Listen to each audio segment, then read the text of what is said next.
साथियों, जय सेवा, जय जोहार, जय आदिवासी समाज। मैं दयाशंकर वैके गुड़ी गांव तालकेश्वरपुर से आप सभी को आज इस वीडियो के माध्यम से मैं एक पारंपरिक गुड़ी गांव के बारे में बताने जा रहा हूं। आप लोग इस वीडियो को ज़्यादा से ज़्यादा लोग सुने, देखें और ज़्यादा से ज़्यादा लोग तक शेयर करें। साथियों, हम आदिवासी समाज एक गांव में एक समूह के रूप में निवासत करते हैं। हम गांव बसाने में हम आदिवासी समाज का अहम भूमिका रहा। गांव में सबसे पहले हमारी सियानी व्यवस्था था। सियान लोग गांव में एक खुटकट्टी बनाते थे जो पूर्वज यहाँ पूर्व से आके खूटा काट के बसता था। इसके बाद गांव में एक बैगा हुआ करता था और एक पटेल हुआ करता था और एक माझी हुआ करता था और एक कोटवार जो सूचना मंत्री होता था। एक गांव के सियान लोग ये व्यवस्था को बनाए थे। जब भी गांव के जो भी समस्या होता था, इन सब व्यक्तियों ने बैठ के सभी लोग एक मत होके समस्या का हल करते थे। लेकिन आज हमारे जो सियान के बनाया हुआ व्यवस्था को लोग छोड़ के आज सरकारी व्यवस्था को ज़्यादा उपयोग कर रहे हैं।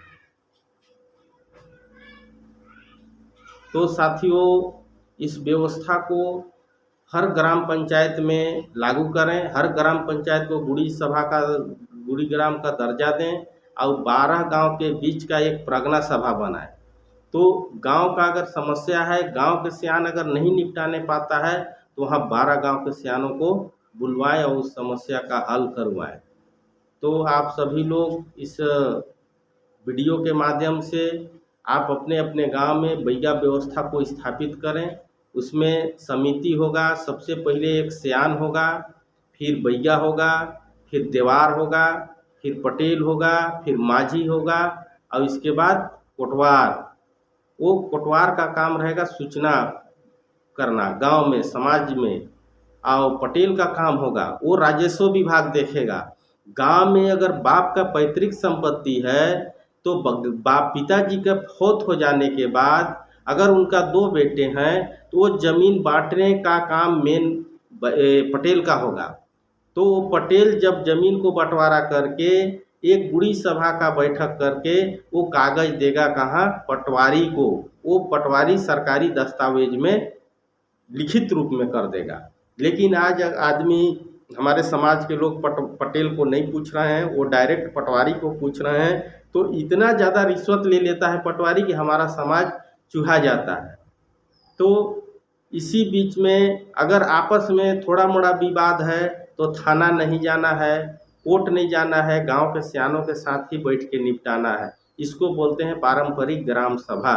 ये हमारी संविधान में 5वीं अनुसूची में उल्लेख है, आर्टिकल 13(3) क में।